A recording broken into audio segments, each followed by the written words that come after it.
Welcome back to Deep Thoughts, ladies and gentlemen, on this bonus season of Season 6. For those of you who are new and you're like, what the hell is all these bonuses? I usually create an intro, and been making it a personal challenge of mine to make an intro that is absolutely insane. It is going as planned, but it's taking a lot longer because work is insane. So this is going to be a redo of an episode I made way back in 2015, because it seems to be something I hear people talk about, and not really in person, but on these ridiculous conspiracy channels. And yes, I'm calling my own type of channel ridiculous because they're just wrong. And the thing is it's amazing, man. People who are really interested in protecting themselves are the most wrong people on this thing, or they'll just believe whatever somebody says. It's nuts. And they're wrong. They're wrong about how they're being spied on. And I really don't think anybody cares that you know this, especially who's doing it, because they just don't care. They just get the information.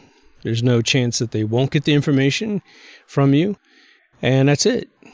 Now, there are ways of probably communicating without getting information exchanged, but you're going to have to put it on a pigeon. You're going to write it on a piece of paper. You're going to have to whisper in someone's ear in a random location. I mean, that's probably the only thing that exists at this point. But all digital communication of all kinds are completely compromised and have been viewed, or stored at least, unencrypted in a database your entire life.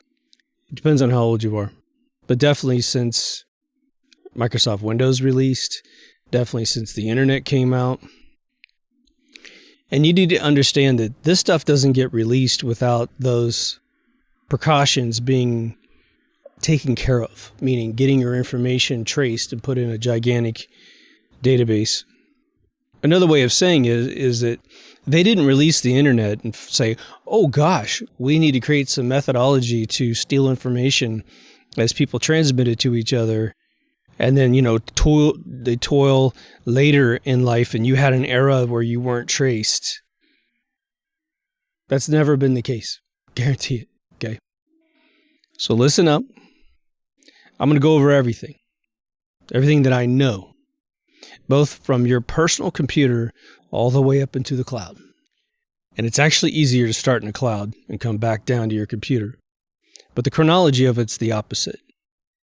As operating system companies came into existence in the personal computer level, once it jumped out of the Commodore 64, the VIC-20, the TRS-80s, the Texas 99.4As, maybe the old 8-bit Sinclairs that supposedly Bill Gates programmed on. It's probably the last time he moved a bit in his life. They've got you. Those operating systems start off as, at least in Apple's case, to be fairly sovereign things, and nobody cares. There's no connection to the computer. I mean, if you were a super secret person, or you had some information they wanted, they'd probably sneak into your house when you're not there, bug your computer with a transmitter with the receiver just outside the wall of your house, and then it would send it down a phone line. So that's how they would get you if you really had anything interesting. The second you called a bulletin board, they got you. Whatever you transmitted is understood. So you have to understand there are at least 3 major operating system companies in the world. They succeed and fail based on their cooperation with these agencies that want to grab the information off the computer that it's installed on. So the more that they actually protect your operating system from being hacked by these individuals, they don't get any corporate jobs, they get attacked in the press, and they don't become famous. Or household words, I should say. So when you see Apple Computer come out, and then the CEO is threatening IBM, and then make some inroads in that area, then all of a sudden IBM comes out with a DOS computer, then all of a sudden Microsoft buys it for $50,000 and calls it MS-DOS and then says that Bill Gates invented it. Hilarious. And then puts Windows on it to copy the Macintosh. Well, we know that Windows was the predominant operating system all the way through the 80s and 90s, and it's now still the number one operating system in the world. And Apple went away for a long time. And then Steve Jobs, who created another computer called the Next System, apparently the last client he ever had was an agency in the 1993s to 95, little alphabet agency. Then he disappears for a couple of years. They build up his story in Wired magazine that 101 things that Apple needs to do to get out of Gil Amelio's nosedive. And one of them was hiring Steve back. Steve gets back, starts overhauling the operating systems, has his next operating system ready. Then all of a sudden, boom, this computer comes back in the swing of things. All this miniaturization technology starts dumping into the market out of thin air. But at the same time, we have a brand new company out there that has map technology on the first day that they release it, and it works perfect. It's amazing, right? So the operating systems are really going into the clouds nowadays. But let's talk about how they get your data, because that's what this is about. The operating systems have one job: aggregate the data and index it for a very fast search. Now, for those of you who are not engineers, you need to understand that when things are stored in sorted order on your hard drive, here's the way this works. Let's say you have a document to grandma, and you have 2,000 words you spoke to grandma in this letter. And you're thinking, well, it's going to have to search through my document to find out where a particular word of any threat exists. But the truth of the matter is that every word in that document is in a separate database inside the operating system. And all those words are organized alphabetically. And it's called a B tree. It's called a binary tree. And that allows them to go into that tree of words for that particular document. Just look at Spotlight. And it goes 50% down, and it goes, is the word that I'm searching for a higher or lower in alphanumeric translation numbers than where I am right now? And if it says lower, it goes fine. It goes halfway between the top half. It says, am I higher or am I lower? What you need to understand is it can search 10 million records in a few milliseconds. So if you were to write a 10 million word document to your grandmother, they can find it in under a tenth of a second. Probably more like a tenth of a second. They can find exactly where that word has occurred. And if you have the word multiple times in the document, they find the first one, and they just sit there and search in that area, and they can find you've used the word 50 times, 100 times. In a 10 million word document, maybe a few tens of thousands of times, whatever, but they can find it instantaneously. But it's this B tree technology that is inside your operating system that is the absolute mechanism for finding anything on your hard drive. Anything. You went on vacation for 2 weeks and you brought all your cameras. You got your cell phone camera, you got your big Nikon, you got whatever you got, your GoPros, you got your kids' cameras and your wife's cameras and your husband's cameras, whatever it is.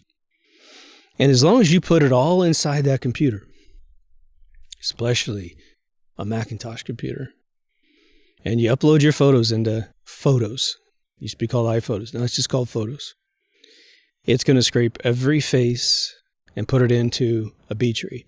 It's going to scrape every GPS location and put it in a B tree. Whatever other data it wants to index, time of day, everything, all separately indexed into B trees. Now imagine face recognition in a B tree. Well, it's a little more complex because there's a lot of points in the face, but what they do is they take all those points and they combine them into a number called a checksum. It keeps it small. And that bundle of numbers represents a certain person's face based on a certain algorithmic methodology, which Apple uses only one. Okay. So they've got a person of interest that's causing problem for the government or whatever. They just send out a query to all the computers that they have access to, and they can ask your computer with a general guess, because you had a pass to Disneyland at the time that this person was in the area. So they just want to check. They send a query into your computer. It goes underneath all monitoring software loops that software uses to figure out whether or not anyone's invading your computer. So you might say, I got software that monitors all the traffic going into my computer. Well, that's only if the packet of information going in and the packet of information going out is subscribed to this little loop that hands off copies of the data to the software that you're using to monitor your computer.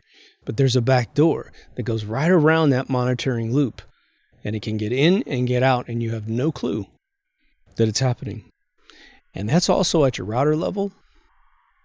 The only thing that you could possibly do, and there's geniuses out there that could do this, would be to put an electromagnetic machine on your Ethernet cable and somehow correlate every packet going in and out that you author and that your operating system authors and any of your apps author with the voltage up and down on your wire, and somehow reconcile and distill out of that noise anything that isn't accounted for in the loop inside your computer. And no one's going to do that, except for maybe the government. But again, operating systems compete with each other by trying to satisfy agencies. When an operating system gets lazy and doesn't innovate, doesn't keep the team fresh, and another company comes in and goes, man, we got a whole new set of engineers. They're going to do such a better job indexing all the content on this computer. Well, then those agencies turn, and then they make sure the funding comes in. They make sure the clientele comes in to make sure that they sell their computers, they sell their operating system, that it's installed everywhere it possibly can. Why? Because it's a tool. It's a tool that says an agent talks to another agent and goes, well, what kind of computer do they use? Well, if they name the crappy operating system, they're going to, oh, God damn it, we got to go in and it's going to be harder and messier and okay. But if they're in on the good computer and the good operating system that has something like Spotlight in it, oh, they're like, oh, great. Well, that makes it easy. We'll just walk right in that computer. Because as you subscribe to any type of internet service, you're getting an IP address from whatever your carrier is in your local area, and your computer's connected to it. And so there you go. Walk in, walk out. The only thing you could do is do the old-fashioned firewall, which is to turn off your Wi-Fi and disconnect any Ethernet cable and just run it as an island. That's the only thing you could possibly do. And if you cause that problem and you are of a person of interest, then you'd have to have video cameras on your house. You'd have to have your neighbor's video cameras on your house to see that when you go to the grocery store, someone isn't sneaking in your home. But if you ever watch any of the old hacking videos out there, they will show you that half of what they do is just videotape you typing in your password. There's no software that's tracking your key clicks and all that good stuff. And they just watch and they play it back just like a movie. And then they know your password. They walk right into it. But today, there's very little information on your hard drive that isn't on the web, right? Because this obsession with operating systems, putting everything in the cloud. The Microsoft Office suite has a cloud service now. And the layman thinks, oh, that's just because they want to charge money for cloud storage. Oh, well, that's a nice little side benefit. But the whole game is to get you back to mainframe models, which is you got a big mainframe in the other room, and the only thing you're using is a terminal. It barely has a brain. And they get awful and they get slow, right? So if you're focused on your local computer and you think that that's the only way that they can get you, then what you do is you say, well, I'm going to encrypt everything in my hard drive. I'm going to put a VPN on my computer such that every time I talk to the internet, I'm VPN protected. Okay. I've talked to guys who are Bitcoin millionaires who still think they're safe because they got a buddy. They got a buddy who's in the military, was in the military, and he's told them without any fucking degree in this stuff at all that he's safe. And it's all bullshit. It's all bullshit, man. Keep your enemies closer, right? But here's how it works. At the big macro level, All information that travels across the internet is copied a billion times wherever it needs to be copied, and it's sent. And when I say a billion times, what I mean is every single packet of information is duped into the Five Eyes. So everybody gets a copy of everything that's in those agencies. Then what happens is automated software finds out who's sending it and to whom, and then it decrypts it automatically. And I mean automatically. There is no encryption that's going to pause these supercomputers anymore. If you create a packet of data that takes a long time to decrypt, because they will decrypt it, but if you do one that takes a really long time, you'll have visits on your doorstep. Who the hell are you? You're violating federal law that you don't even know exists, okay? As I've told you several times. But then, and I do believe this is the way it works because there's no tangible way to do anything other than this. If you're not a suspect of any kind, what ends up happening is the data gets stored. And, the way that they officially say is it gets stored for 72 hours, just in case you go off and commit a crime. They can, it's a big one, it's some big international crime. Well, then they can pull your data and at least have 72 hours of what you're doing. The idea that you would create an international crime and not already be on their list is pretty slim, but it can happen, right?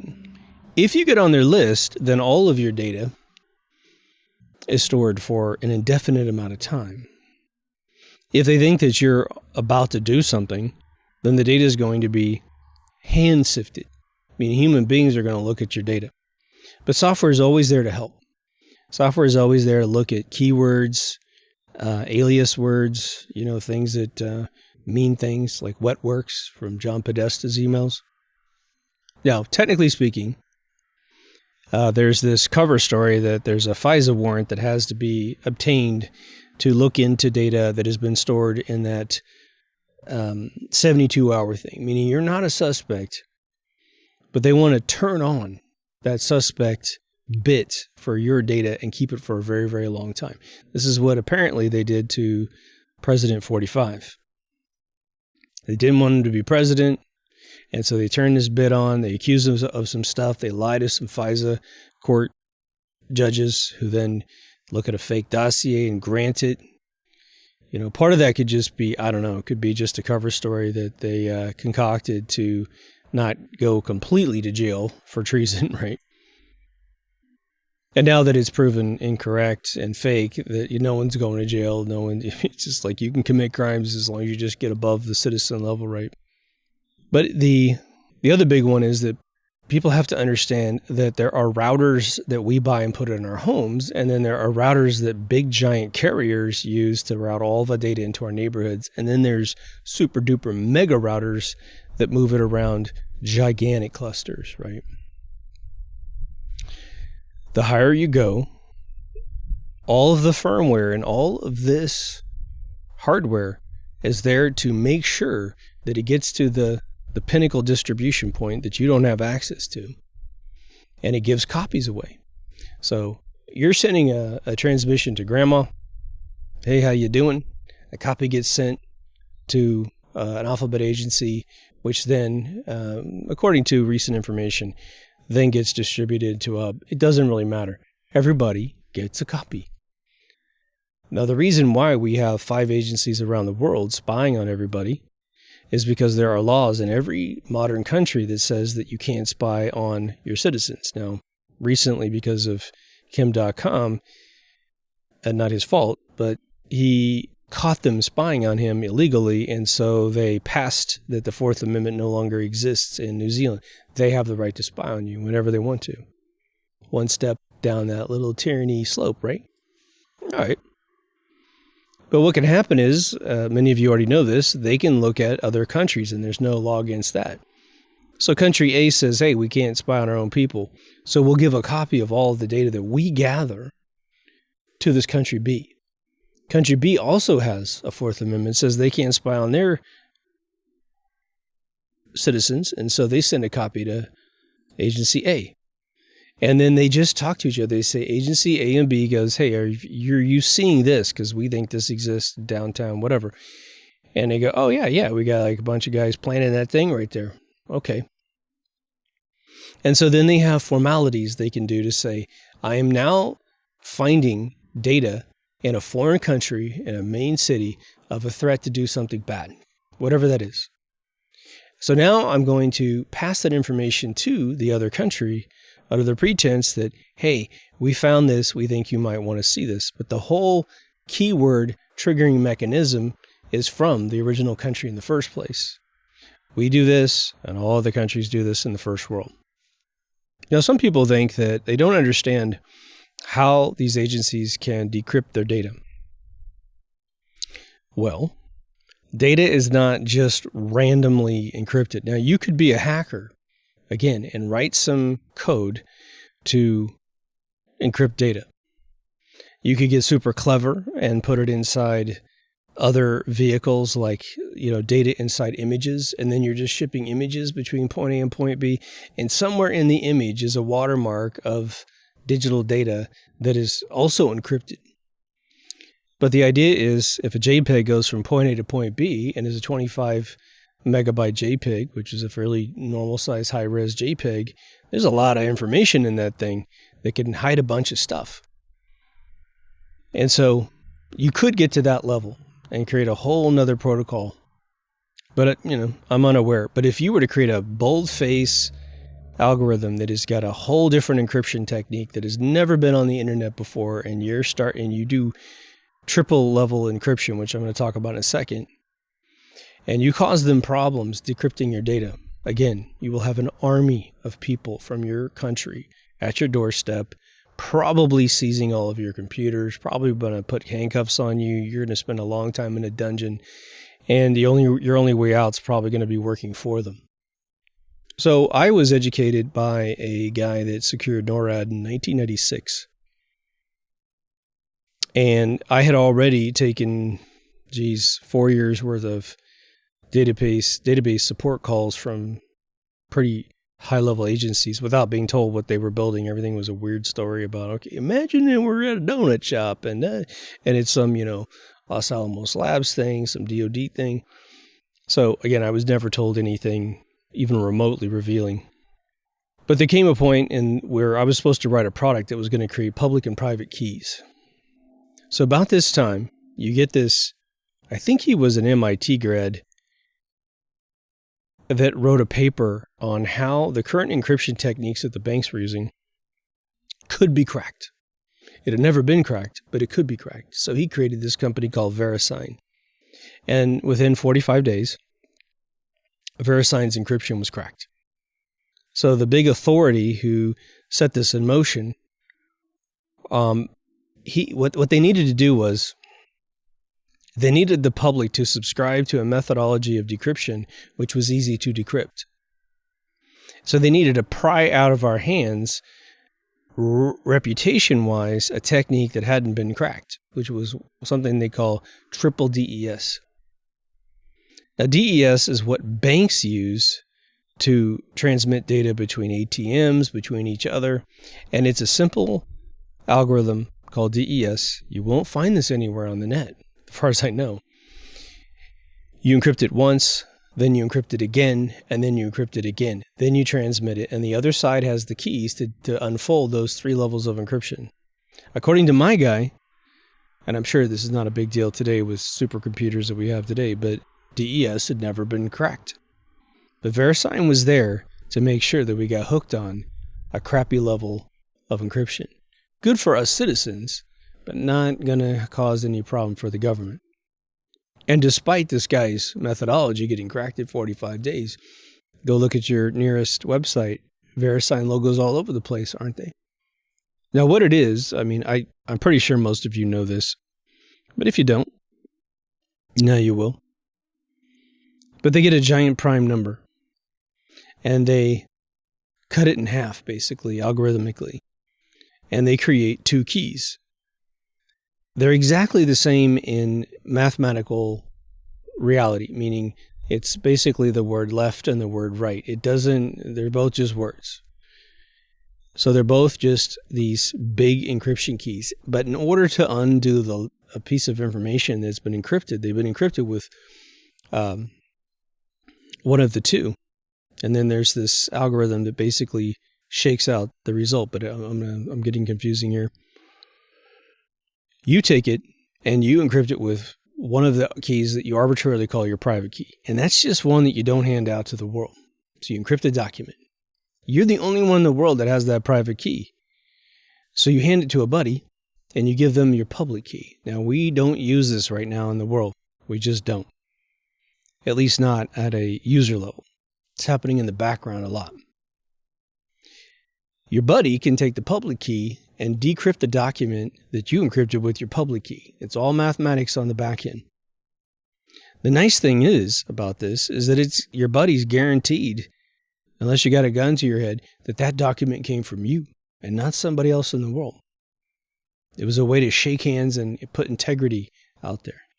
Now, obviously, if your local system got hacked and your private key got out to somebody, well, they could start talking on your behalf and you'd be in trouble if you needed to transmit data that had any integrity. But the game today is to make you feel safe when you're not safe. But what are you safe from? What does VPN actually provide for you?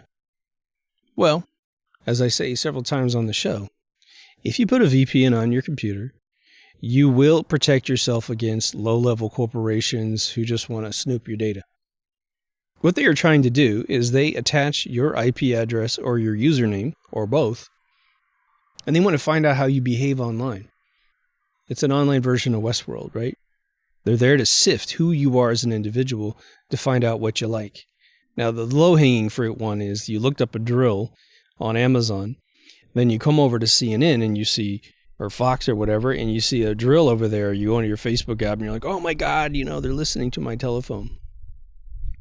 What you don't know, perhaps, is that even though you're seeing a drill being advertised for Amazon on a different property, that property doesn't know that a drill is being presented on their website. So Facebook does not know that the drill is being presented on their page unless they have a backdoor agreement to say, hey, you mind letting us know what this person likes? And then that's a sharing of information where your privacy policy is probably being violated, or it's got a crappy clause to it that you're not aware of, right? And so when you sign those privacy policies and they say we're sharing your data with other people, that's the only way that can happen. So what they'll do is you'll hit Facebook's page and they ask all of the partners out there, I got this dude or this chick on my website. Do you know this person? And then they drill back as they give a little rectangle. It could be invisible off screen, a little rectangle. They give it to Amazon. They punch a hole in their webpage. And that allows the cookie to be checked to see if you got an auto login for Time Warner or Amazon or whatever. Then they can come back and say, yeah, we know that dude. His name is this. He lives here. He just bought a drill. Then Facebook can say, thank you very much for that back channel information. You mind if I give that to somebody else? No, sure, you're paying for it. Okay, so they give it off to Black & Decker.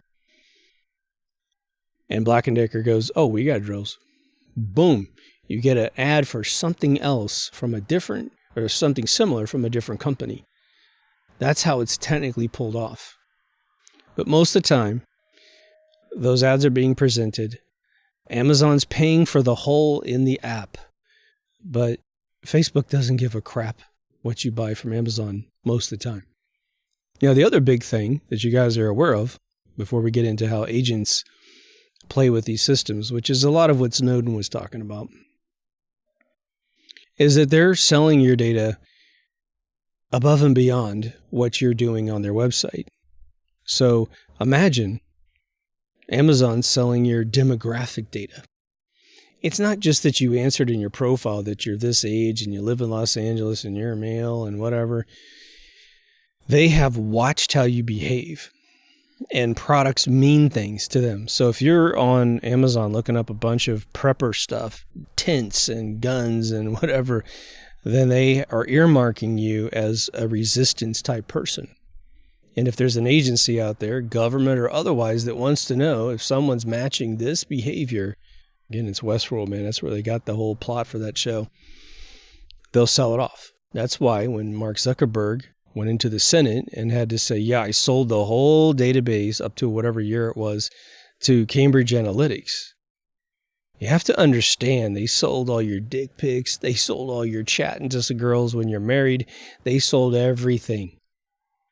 If you did anything behind closed doors you weren't supposed to, there's an agency called Cambridge Analytics that could blackmail you to death.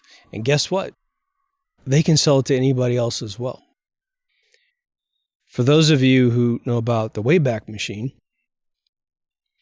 it's called waybackmachine.org. They have the whole internet archived on there. I mean, not every single thing, but man, I don't even know how they do it. All the old websites from the 90s, they've got them up there. Everything. And it's all by date and time. Well, imagine some, what was that old group, Anonymous Online? What if they got the Cambridge Analytics data? I think there was a rumor it got stolen.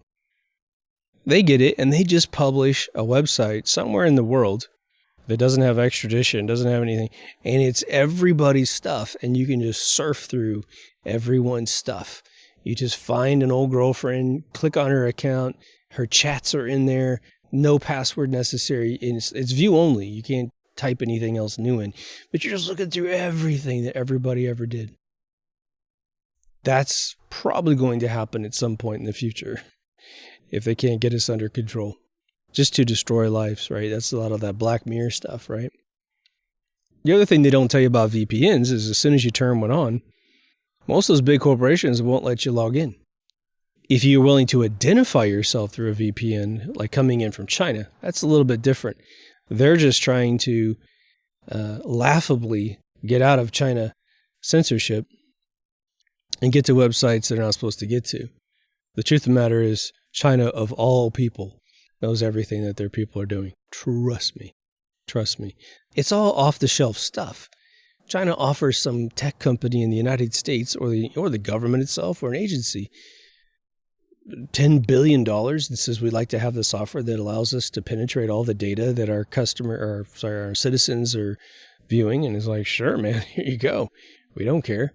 What do we care about your stuff? We're already getting copies of all that data anyway. Before we go off to agencies, I want to make it clear too, all the spam in the world doesn't have to exist. It doesn't have to exist. It could all be curbed. But the reason why it's allowed to occur is that it is gathering, within the layers of spam that you get all day long for crappy products you don't care about. There's other things occurring inside spam that you're unaware of. If you show any interest in something, they're always looking for who you are as an individual. Are you willing to be compromised? So they know you're married. And so they send you a bunch of, get a bride from China, get a bride from Russia, get a bride from somewhere in the world.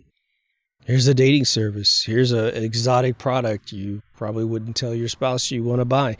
And if you click through, oh my God, you just elected yourself for a whole nother batch of incredibly bizarre stuff. But you start electing yourself up. But now here's the thing that Snowden kind of beat around the bush about, which I have cautioned you guys with. And most of you know this now. But 5 or 6 years ago, man, having this conversation was like talking to deers that don't understand English, man. When we started seeing cameras show up in the house that were all connected to the cloud, people didn't realize at first they were connected to the cloud. I just have a camera on my telephone. It never occurred to them that the camera and microphone can be turned on at any point in time and recorded, or at least streamed. And again, if you think that you're going to monitor that data, you're like, I pay for my data. I would know if someone was streaming, video out of my telephone. You may, depending on what app's doing it, but if the operating system's doing it, they've got a back door out of your house and out of your phone, out of your PS4, whatever it is, such that it's not being tracked by any bandwidth charging service. These are ghost packets that get to go out, and they're not monitored in terms of any software that you might install on your device. They don't bill you for it. And they'll get your data. But the thing is remember the first cell phones, you could open up the back and pull the battery out. And Steve Jobs, remember his last client in the 90s, he refused in the very early version of the iPhone for you to pull your battery out. Well, we knew these batteries sucked. We knew these batteries were going to die just by nature of being a battery. And so it was automatically causing a big problem for repair. The reason why the back wasn't allowed to come off was he was guaranteeing the agencies that I will not allow anybody to power down the phone. So if they have my phone, you're always going to be able to GPS them. You're always going to be able to look it through their cameras, listen to their microphones. So I commend, certain Android phones for still having that capability, but they're starting to lose that capability as well, aren't they? But now imagine, because you saw a preview of this in the first Christian Bale Batman movie, where at the very end of the movie, he was trying to figure a way to catch these criminals, and he created, it's a little on the fictitious side, but then with kind of the computing power we have today, it could technically probably be done depending on how many devices you had in the room. But what he was doing was taking in all of the audio from all the telephones and all the video coming out of these phones, and he was creating sort of an echo chamber imprint of all the rooms in the world. Well, we know now that gaming platforms come with cameras that go on top of your TV or right under the TV. We got TVs with cameras in them. All the computers have cameras in them now, except for desktops. All the phones have them. All the iPads have them. Tablets, whatever. They're all over the place, aren't they? So these agencies hire outside agencies, but it doesn't really matter if they do or not. There are people out there that will just surf the world. And I mean, quite literally surf the world. And they could dial up any neighborhood, find out where everyone is in the neighborhood physically, where their devices are, and then start looking through cameras. I'm sure that there's a variable level of resolution. They could probably just do a black and white to maybe reduce bit transfer levels, or they can go full color. Now we have all these home devices that you talk to, your Alexas and your other home pod systems. That's a business of surveillance, not a business of your convenience. They want to be able to listen to everyone's home, if they so choose. So imagine, because no one wants to say this, and this is what kind of Snowden beats around the bush about, which we got to be honest with ourselves at least once in this lifetime, right? The world is strung out on pornographic material. The evolution of porn, which no one wants to talk about, is that people start with normal stuff, and then they go more kinky and more kinky and more kinky, if they don't jump out. Now imagine you got software that you can run from a laptop at your home, let alone an agency headquarters or something. And you can do this little surf the world thing. Wherever your little eyes are allowed to look, even just domestically alone, would provide enough crazy stuff. And you just never know what kind of searches could take place. But you want to spy on a celebrity? You want to spy on someone you know? There's just maybe some famous finds where someone goes, oh yeah, this lady always undresses at this time of day, or these two husband and wife or boyfriend, girlfriend do this thing, and they got that TV right in front of the bed, right in front of the bed. And you just sit, make sure you're tuning around 8 o'clock because that's what's going to take place. And so this stuff starts getting digested for non-security reasons, for straight up pervy, sort of peeping Tom reasons. It's just something that you need to think about. If you're a big voyeur guy or girl, you like putting on shows for people. Hey man, I guess get as many cameras as you can and just keep them on all day and point it at yourself, because there'll be someone there to watch. But if you like your privacy, you gotta think about all this stuff. Like I was given an Alexa by a friend of mine. Well, I keep it in a room I'm only in when I go to sleep. I go in that room, I lie down, I go to bed. I get up, I leave. Almost nothing happens in that room. So I don't care. But if I wouldn't put it in my office, I wouldn't put it in my front room. Not that I don't have other devices that they could go for. But now, here's the catch with all this surveillance stuff that I warned everyone about. What's a classic phrase you hear from good, honest citizens about surveillance? They don't understand why the Fourth Amendment was so important when this America was at least put together. Well, it goes something like this. They go, well, I don't break the law, so who cares? Who cares? I understand that rationale. Problem, it doesn't pan out in the long run. It does not pan out in the long run. And here's the long run. They're going to conduct an exercise somewhere, flying quotes, and there needs to be a patsy. Now, they could have a fake patsy, an actor, or they really want to pin it on somebody that's believable, that matches everything. Matches it so damn good that even the neighbors are like, they can go on the news and they could say, oh yeah, that kid was fucked up, you know, yeah, he had this orange hair and he didn't have any friends, he's weird, always brought strippers to his place, whatever. Well, now imagine a database search. When they have this plan, they have a plan. They just literally write it together, eating lunch or dinner some night at one of those agencies at a nice table. And they're like, I'm thinking one of these things, because they're trying to figure out an event that will strip your rights after the event has occurred, because it's going to be politicized, it's going to be put in the news. There's going to be people going after the Second Amendment, blah, blah, blah. Okay. But they need a patsy, they need someone believable. So they go into this database and they figure out, okay, we need a kid who's between this age and that age.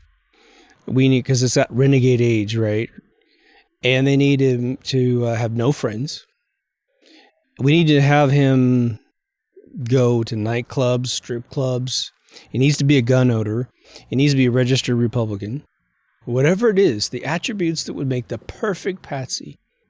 He needs to be on drugs. Yeah, prescription drugs and regular ones, right?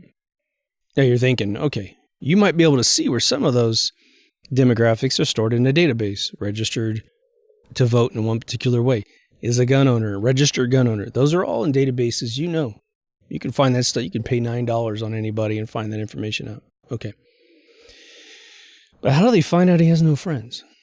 How do they find out he doesn't talk to his family? How do they find out he goes to strip clubs? How do they find out he's an actual drug user? Let's think about it. Let's parse each one of those really easily. Okay. He has no friends. GPS, phone numbers, traffic that would make it apparent that he moves around in his community a lot and ends up in living rooms on a routine basis.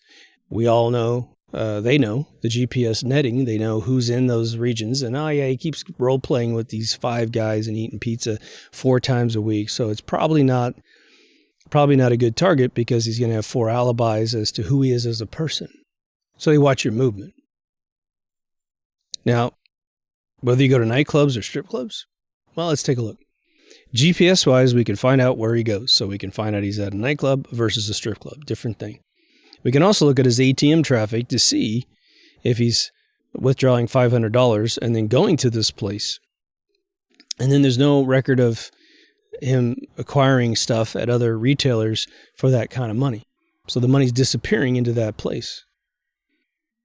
If he uses credit cards, oh boy, he's just tracked himself hardcore. If he's using his phone as a purchasing device, oh, he's screwed. How do you know he's buying illegal drugs? Prescription drugs, easy. They violate his HIPAA laws, go into his medical records. It's all digitized. Easy. They find a GPS coordinate at a particular pharmacy or at a doctor's office, and they raid those computers and they can find out. I mean, this is all instantaneous, people. This is all instantaneous. Remember what I told you about bee trees? 10 million records in under 50 milliseconds. Probably nowadays 10 milliseconds. It's literally the read time of the drive, which is super fast for this kind of data. Well, he might send text messages or make phone calls to people, all of it transcribed for 72 hours. If he's already elected as a candidate that might be a good candidate, they'll put him on 24-hour watch and keep all of his data to get a nice record over a week or two or a month or two or even maybe months, seeing what kind of person he is. Now, the text messages might just blatantly say, I just bought a bunch of blunts, or he's using code words, but those code words are known to cover for these other drugs, right? Easy. He speaks words on a telephone. Easy. All transcribed. Everything we've ever said is transcribed. So let's say that database search comes out, and they get back. In America, there's 350 million people, 330 million people, whatever. Of the demographic between 19 and say 24, 23, somewhere in there. The military knows that at 23, an American male starts, if they're ever going to, they start getting a sense of the value of life, and they start rethinking their endeavors. But we know that number has been sliding north. And they get back 1,000 candidates. And so they keep refining and putting more constraints on this search until they get it down to maybe like 25. Then human beings start getting involved and really looking at the data. They pull up a driver's license. They pull up any type of ID of any kind.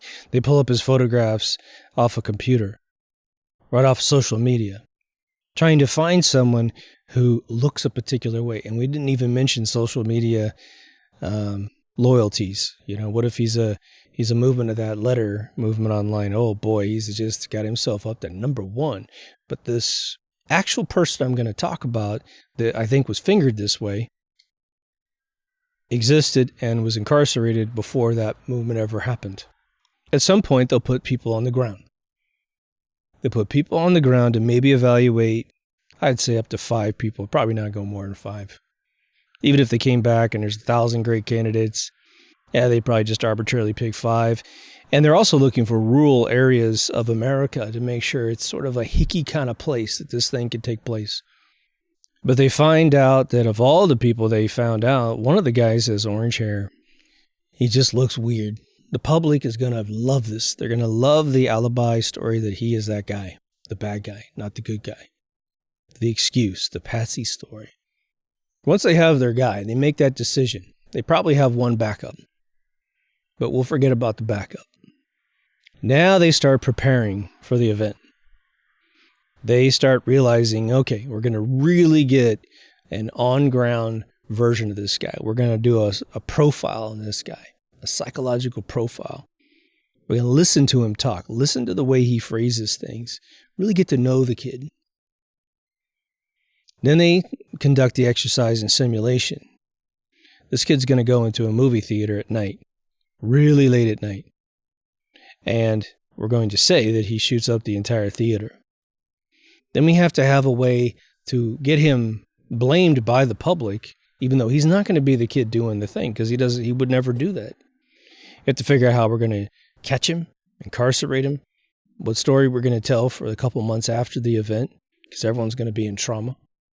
This particular kid, his name was James Holmes, and he was the Aurora, Colorado shooter. It stings to high heaven. Let me just tell you this. Now, a lot of the data we get on these people may or may not be true. The way he supposedly was dressed may or may not be true. The person in their surveillance camera may be really in that camera, may not be. Maybe it's somebody else of the same height that also walked through the line, and they say, no, that's him in the video, but it's not him. That person walked out the exit, never even went in the theater, went to the bathroom, and just was there to get on camera. Now, this kid wasn't a big guy. But the person who, in the theater, walked out with a gas mask on because they saw the movie The Professional or Leon by Luc Besson. He threw a gas canister down on the ground because that was necessary. No, the gas canister on the ground was to rationalize the mask on his face. There were people on leave from the Middle East, soldiers of ours, who were watching this whole thing take place, who testified to the fact that he was absolutely an expert at what he was doing, whoever this guy was, rattling through all of his weaponry, just boom, boom, boom, boom, boom, boom, and he was a big guy, they said. Probably 4 inches taller than the guy they blamed. How was he incarcerated? Well, after the event was over, the guy walked out the side exit of the theater, inside the theater. You know, there's 2 fire exits on both sides. And he popped out the back door. And he was so drugged he could barely walk. a security team that wasn't hired by the mall or the theater scoops him up and hands him to the mall cop, who then later said on camera, man, I don't know who these guys were, but I'm so glad they were there. They grabbed him and gave him to us. And he was so incoherent, he couldn't speak. Okay. Telltale sign, number 50, that this is all bullshit. Then the story they put on his house, which was premeditated, was that he had all this booby trap bomb making stuff at his house.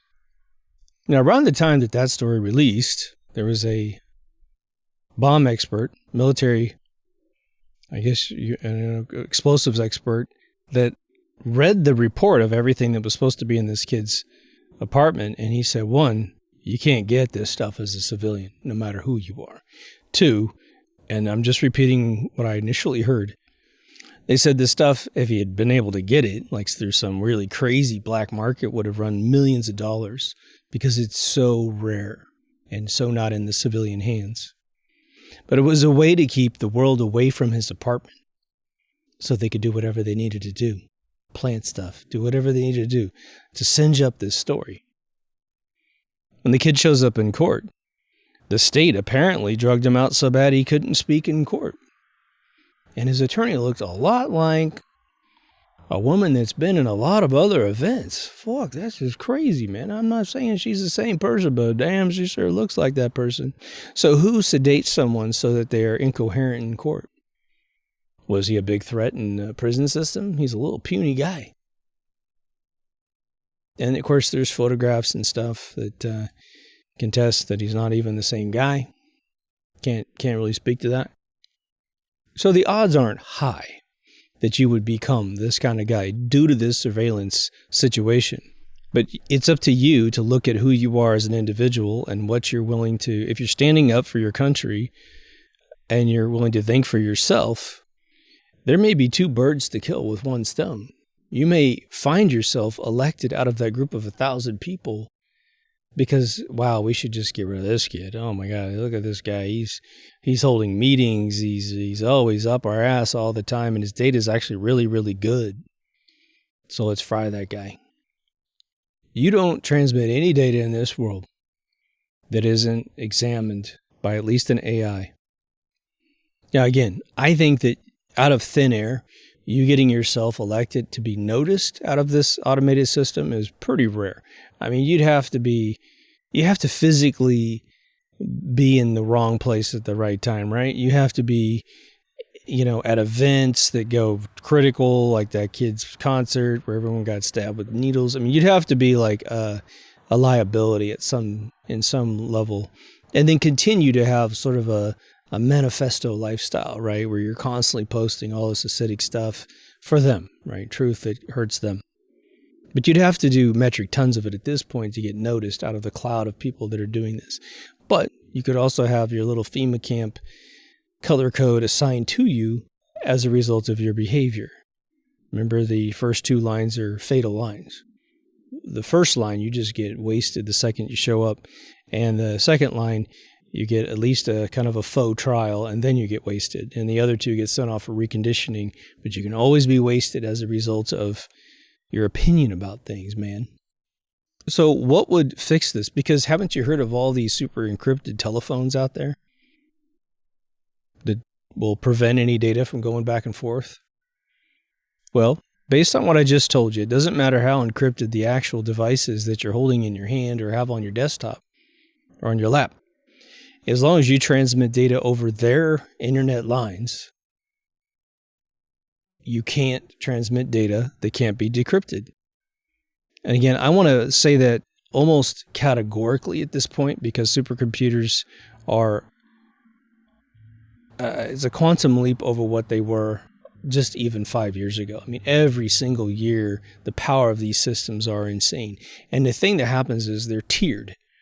So you go into a real low-level system when your packet comes in. If it couldn't break it, it sends that packet to a back-end, the next layer that's even more powerful, more powerful, more powerful. It goes all the way up to the head MCP, and he can't crack it. Again, the helicopter is going to land on your doorstep. I mean, it's going to be something you're going to notice, okay? In terms of building a system that is actually secure as a hardware system, it's very, very tough. What you have to understand is software is everywhere. And you kind of know it and you don't know it. If you're super technical, you absolutely know that your TV that's got the Google OS on it's running an operating system right on your TV. You know that when you turn on your oven, if there's a clock on the front, well, there's firmware in there that's controlling the clock. But every piece of hardware that is in front of you, even a laptop that's super duper thin, there's a bunch of chips that make up every piece of hardware that you have, from your telephone to everything. If it accepts electricity, other than a light switch, okay, it probably has a little bit of firmware in it that's controlling how it behaves. And the second you have firmware is the second that the data going through that device, if connected to an internet connection of any kind, can be siphoned out of your home. Now, technically speaking, just to kind of give you a totally, deep analysis, the electrical signal coming into your house, powering your devices, is also a beautiful backbone for data, and no one really realizes it. But you can buy routers for your house where you have a really nice house with thick walls, but that way you can take your router wherever it is in your house, plug a unit into the power supply.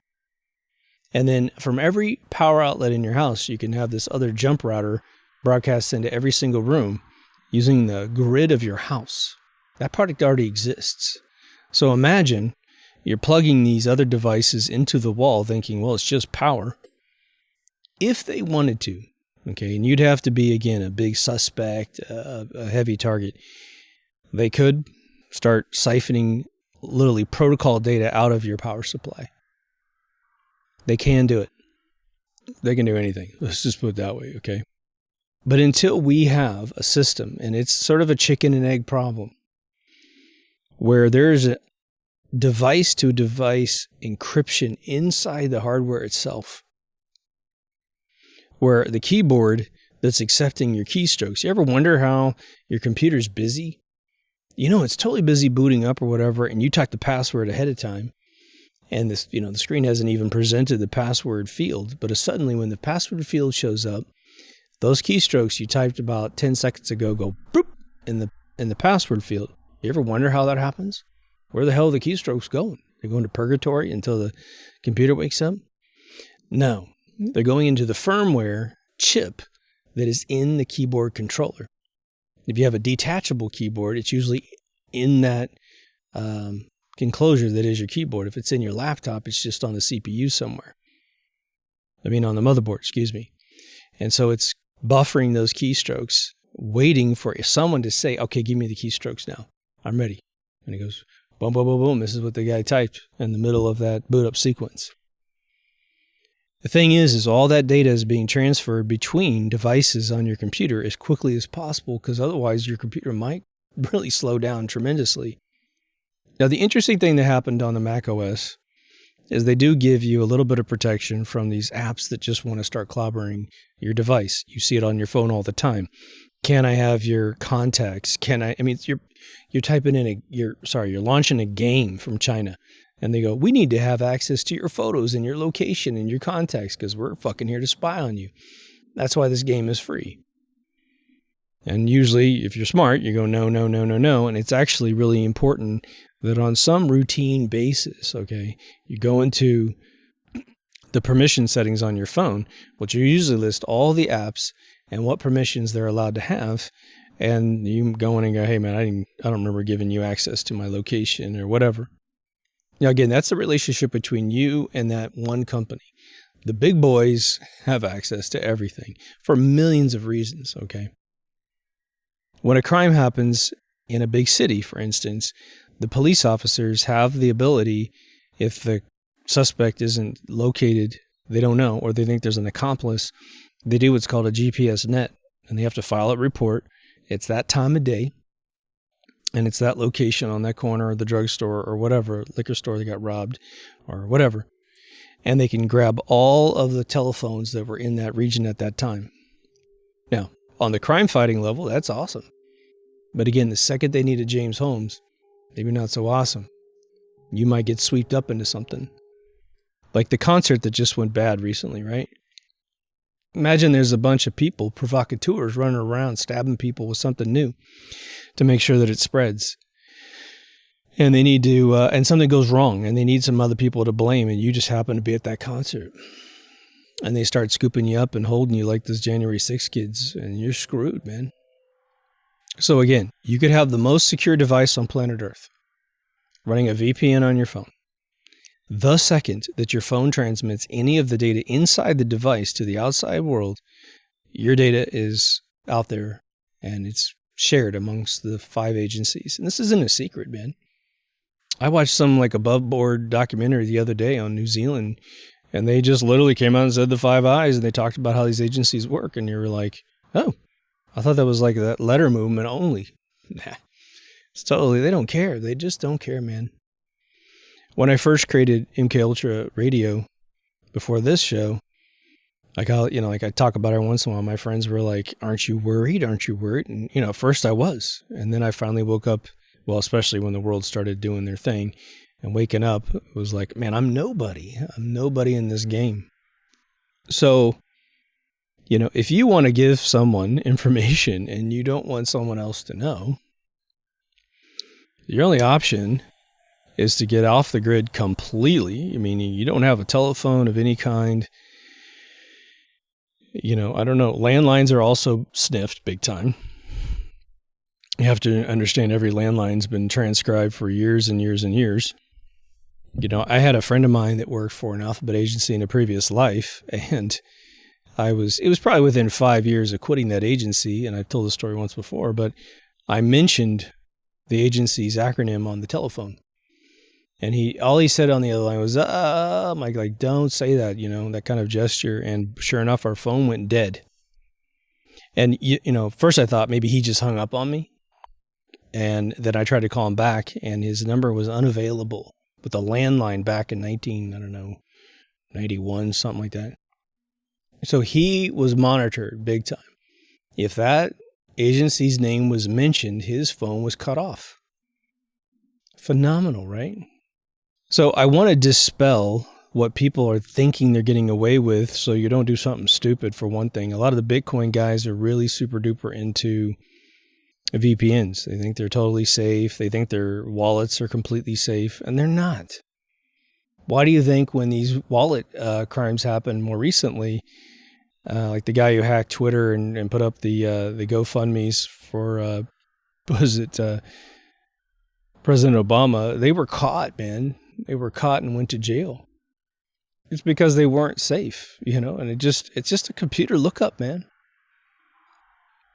Especially as they did it and continued to do it, because the other big thing is, and you've seen this in movies and it's very, very real in the world, if they want to catch you, the number one thing they do is they make you feel like you're getting away with it, but they're monitoring you. They're listening to you. It's just like that old phone call between a criminal and a cop, and they keep them on the line, we're tracing him. Well, they've already got you traced instantaneously nowadays. They just want to see how far you're trying to go. What are you really trying to do? Who do you work for? What kind of other conversations are you having? If we arrest you, should we be arresting someone higher than you, So we are already well past any type of Fourth Amendment anywhere on planet Earth. In America, it was official as a result of that day in September 2001. The Patriot Act saw to it. But they also passed something called the Military Commissions Act, which validated corporations to hand over copies of information that they were getting, because they had already been doing it for, I think, 3 years or so. And then Bush Jr., his administration got pressured. Hey, man, we don't want to go to jail. We're violating the Constitution on your behalf, but you're not protecting us legally. So the Military Commissions Act was all about giving them the order to do it, and then obviously abolishing any liability. So, I'll tell you, one of the kind of silver linings to the whole thing is go make real friends in the real world, would you? Because if you don't make friends in the real world, you'll have no alibi as to who you are as a human being. Be nice to people. Be nice to people and reach out to your neighbors and stuff so they know who the hell you are. Have conversations with them for an hour or 2 or 3. Make sure once a month you talk to people. You know, like on a monthly basis, just pick like 10 people and say, I got to go talk to Joe because I just got to talk to him. He's got to hear about my day, my month, or whatever. Such that when someone starts accusing you of things that you would never do, you got a whole group of people. And that little search on you is going to fail because you have a network of friends. You know, maybe you're not close to your family. So make a group of, your family are your friends. There's that old saying, I don't have friends, I got family. That's most of us, right? So you want to get out there and protect yourself by design. Plus it's good for your soul anyway, right? Anyway, it's sprinkling a little bit, so I'm going to sign off. If you haven't been to deepthoughtsradio.com, please go. Everything's up there. Make sure you bookmark it because January 5th, there's going to be a policy update and we'll see who gets snipped. I don't know about you, but every single product I use on my computer, on my laptop, on my phone, they're all updating their privacy policies and their code of conduct and stuff for just across the 2022 border. They're going to start imposing things. So I think they're planning on some huge constraint of information being shared. So just depending on whether or not we can sneak through that or not, you want to bookmark the website because we are on more independent sources than we are on official sources. So it'd be sad. It'd be sad to lose any artery. But anyway, we got everything up there. Audio, video, social media, all new remastered season 1, a store. And for those of you who support me on Patreon and PayPal, thank you so much. You make it happen. Take care of yourself and someone else, and I'll see you on the next Deep Thoughts. Over and out.